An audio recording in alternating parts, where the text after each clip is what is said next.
Hi, welcome to another in our interview series. I'm at the moment talking to Father Gabriel Nanyawa in Phnom Penh at the Society of Jesus House.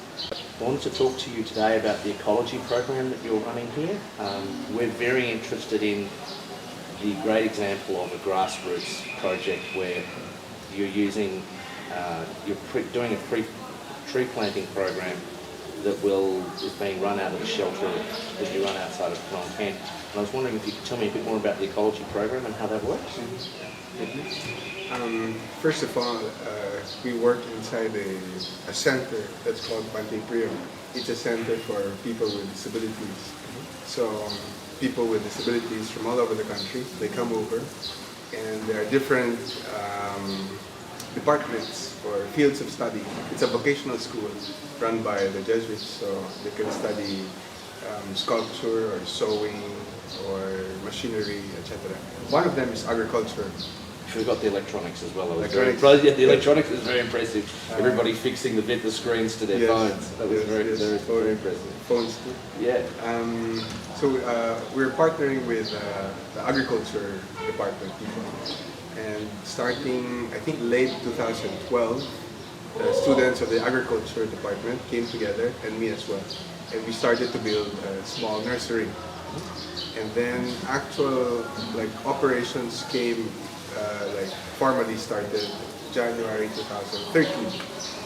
So we would buy seeds from mainly the government nursery or other places, even villages that we come across, and they sell a particular seed that we're looking for, and we buy it from them.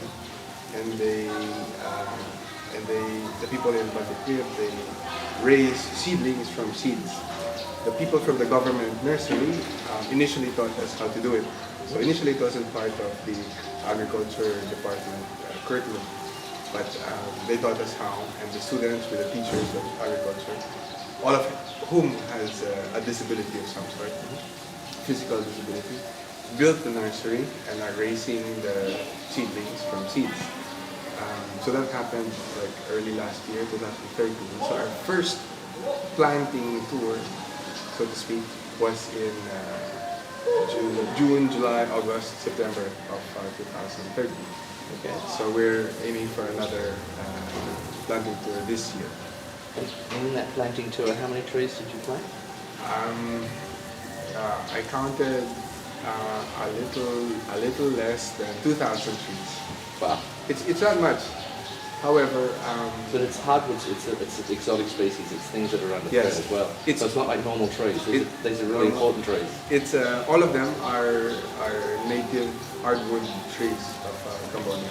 So there are about maybe less than 10 species, 8 or 9 species, and we cooperate or we partner with last year it was partnering with our church communities. So we went around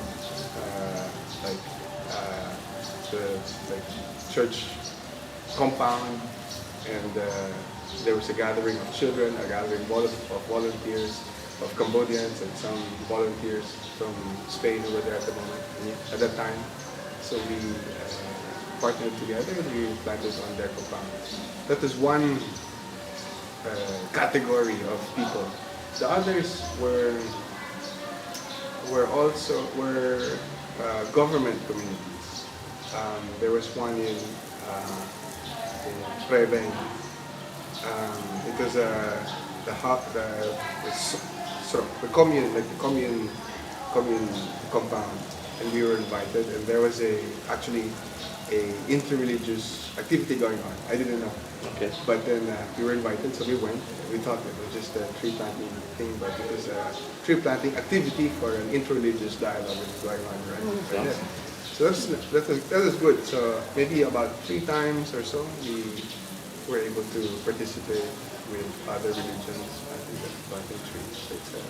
It's a peaceful endeavor which many religions do or can. It's a very hard one that people can argue about. Cannot argue. It's very hard to argue about planting trees. Yeah, you can't go wrong. It's a bit of a no-brainer, that one. Now, you're currently looking at you got 2,000 last year. Are you looking to expand the scope and the number of trees, and what's the plan for that? For this year, we've expanded the species that we're growing. But for this year, aside from doing what we did last year, which we want to repeat, there are two special geographic areas which we want to target this year.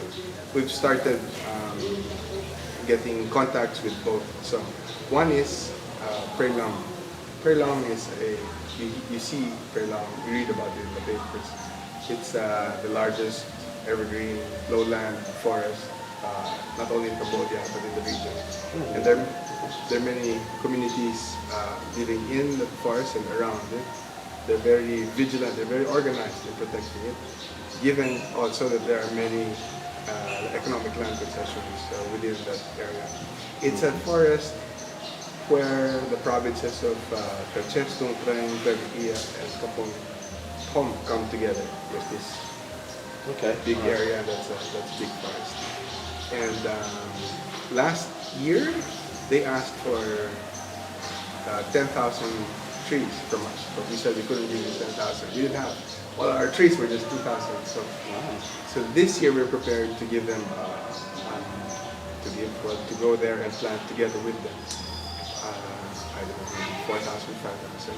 But I believe it's important because we're planting in a forest with a community or a system or a series of communities which are vigilant in protecting their area. So I like working with them, and I like that our trees eventually end up in a forest. That's one. The other one is Tonle Sap. So we went to the Tonle Sap a few months ago, and there are 3 biodiversity hotspots on the Tonle Sap, which... Sorry, we should pull up there. Sorry the Tonle Sap is the inland sea that the Mekong River drains in and drains out of every year, and that's at the far end of that. Sorry, because there's some people who won't know Cambodia well. It's a very large inland. It's basically an inland sea. It's the largest freshwater lake in Southeast Asia, and it's got this amazing thing where the river water flows into it for 6 months a year and then flows out of it for 6 months a year. And that's why Phnom Penh is so important, because they can see the change in the river flow there. Sorry to diverge. I just thought that was important to put up. It's connected to the Mekong River. So during the wet season, the Mekong water flows through the Tonle Sap River up northwest into the lake. The lake swells like they say something like 6 times, like 2,000 square kilometers goes up to 16,000 square kilometers. And during the dry season, when the water along the Mekong dwindles, then the water reverses and passes through the Tonle Sap River the other way. Okay. So the floodplain is very big, a big area. And the floodplain is a natural, important place for the fish to live, and that is where they grow up. So it's an important factor to maintain the productivity of fisheries in the area, not only Tonle Sap but in the Mekong as well. Okay. So maintenance of the trees, of the floodwater trees around the lake is very important. So that's our next target, because they're different species than the hardwood species, but they're species which can survive this flooding regime. It's quite remarkable when you see it and the difference in height.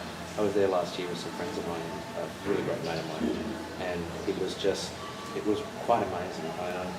I've been working in Cambodia for over 10 years, and it was the first time I'd ever been to Angkor. That's the first time I'd ever been out on the Tonle Sap. And I just thought, wow, you wasted 10 years, you could have seen this 10 years ago. It's something you have to do once in your life, I think. Now, currently the centre's just outside Phnom Penh, but are you looking at doing other centres and developing other areas with the graduates you have from your course, and setting up perhaps, say, in Battambang province, and then maybe in Siem Reap, and then maybe further around the other side of the Mekong, the Tonle Sap Pradang or through there? We're not actively trying to set up our own centers or nurseries in different places. However, there are branch offices of Jesuit service in other provinces which are interested in setting up their own nurseries. So all we have to do really is to capitalize on their interest and just send maybe a person or two just to teach maybe about the methods of growing seeds. But the initiative mostly comes from them. So they want to do it. We're just there to encourage. But you have a lot of graduates who come out of your agriculture program, your disabled agriculture, but, outside Phnom Penh. And I'm sure that if you did that, there would be an opportunity to have some of those people help out in those centres when they came. They could, but by themselves, they're not looking in that direction. They could be employed, but the starters themselves are more like the Jesuit service offices. Oh, okay, so you're looking for people actually to pick it up and run with it.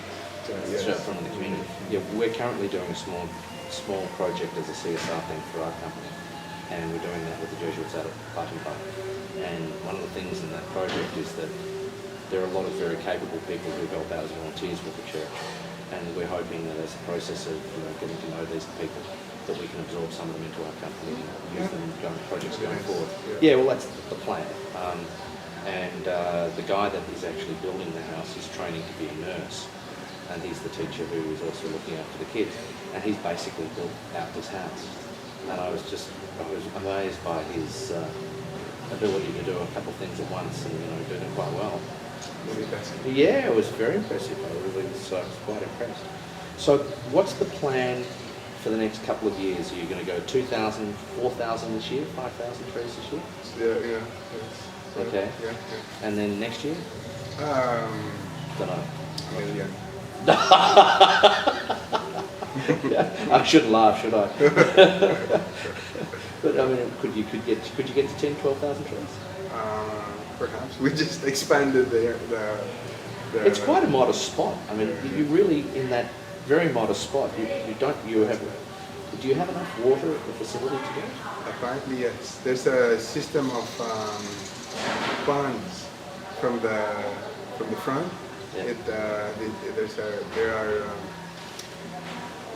canals that connect them to the back, and there's a source of water. So water is actually not a problem. We want to get into vegetables, but I don't know if you want to get into that. Well, vegetables, but I mean that's agriculture. That's one of the things you're teaching. I shouldn't say kids because they're not really kids. But how old are they when they come from like 18 to? I think they were saying 18 to 40 years old. Yes.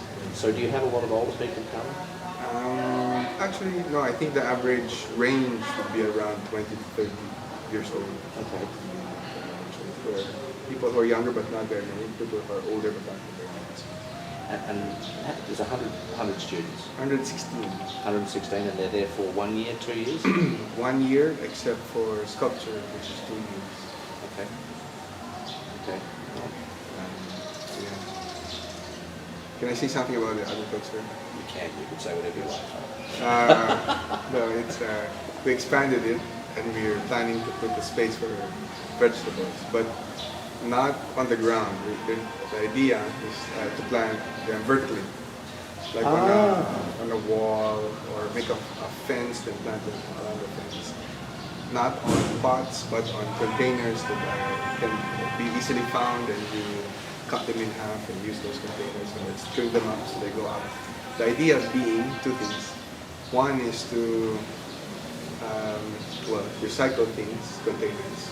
But the second more important thing is that the students who come from Bantay normally do not have land, do not have access to space.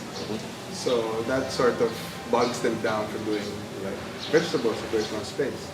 So this is a way of showing them that you can still do vegetables, but you just go up. You just need a fence or a wall, and you can still have a vegetable garden. So it's to show them the possibilities. So when do you think you'll have an example of that up? This year. Okay, well then, I tell you what we'd like to do. When you do your next planting tour, we'd like to come and do some filming of that planting. That'd be nice. That'd be great, Nice. if you can. Okay. Yeah, you do it for quite a while. Yeah, they just get on the road and they're on the road for 2 or 3 months. We have to stock or to bring our plants and go, and then when they're finished, we have to come back. And are you using a semi-truck or a bus? Or? It depends on the quantity. Usually we use the service pickup. Okay. Decent size. Okay. Well, look, I'd be very interested to see that project because there's a chap in Singapore I hope to interview sometime this year who has a system where he basically grows tin trays and he mounts them on chains, and the chain goes up about 17 or 15 metres, and meters, and it goes up and down, and as it comes down, it immerses in water and then goes back up again. Well, Singapore has this huge problem with land. They don't have very much land at all. And 15 years ago, I think this guy proposed this idea, and people just thought, oh, he's mad. Well, now he's got a facility outside of Singapore, and his thinking is that it's maximising land, but it's also maximising water use. But then you need, I hope it runs on solar or something. Well, at the moment it doesn't, but it can do. But the problem is, if you run it on solar, then you run the risk of diverting sunlight from the plants growing. So it's a bit of a catch-22. And that's one of the questions I want to ask. Oh, okay. But there's some very interesting stuff going on. They're really starting to. What is that It's a pagoda. Oh, so it's a funeral. Maybe, I'm not sure. Okay. Okay. So I thought it was a political rally. Sorry. All right.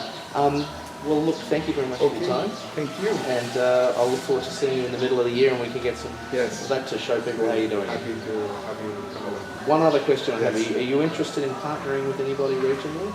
Because I know in Singapore, some people, when I told them about what you were doing, said, "Oh, that's very interesting." Oh, that'd be interesting. That'd be nice. All right. Well, we'll see where that goes. Where that goes. Thanks, Father. Okay, thank you. Good on you. Thank you very much.